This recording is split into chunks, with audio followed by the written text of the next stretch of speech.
It started back it was August of 2012 when my stepdaughter found out she was pregnant, and we went along for a scan, and she thought she was going to be about 7-8 weeks pregnant. When we got there, showed she was 18 weeks pregnant and there was a problem with the baby.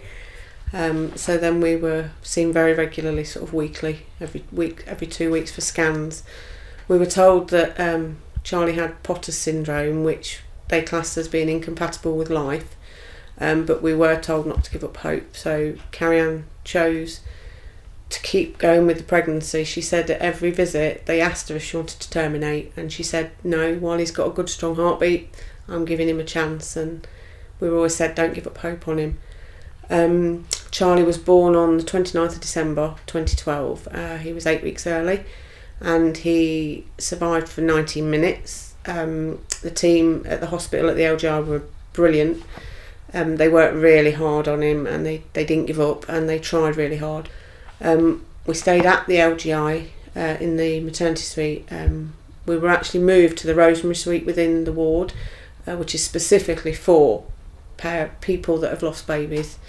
And we couldn't have been treated better there. They were amazing with us. We were allowed to spend as much time as we wanted with Charlie. They helped us bath him, they let us do things with him. We could have him as much as we wanted. The family could come and stay there and spend time with him, and we stayed with him until New Year's Eve when we came home. And we came out with Carrie.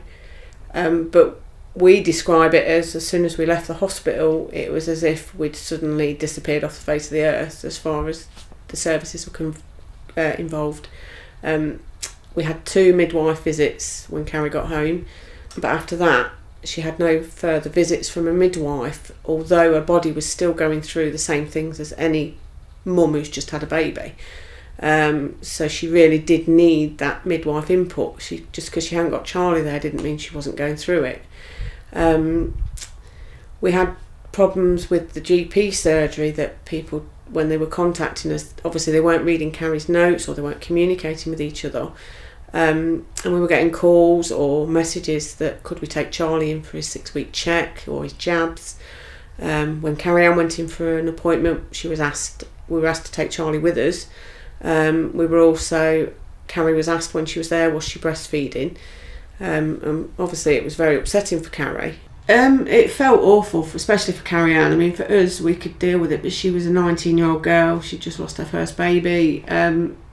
She was going through all those emotions, and luckily she had family around to support her.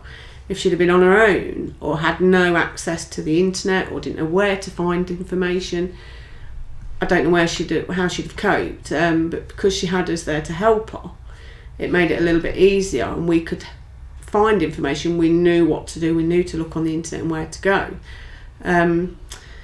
But there should be that communication from the hospital. As soon as that patient is discharged, there should be some system where it's flagged up, that it lets the GP know, the midwife know, this lady's coming home, she's had the baby's not alive, you need to get in touch with this lady, she needs support, this family needs support, and that should happen automatically, I think.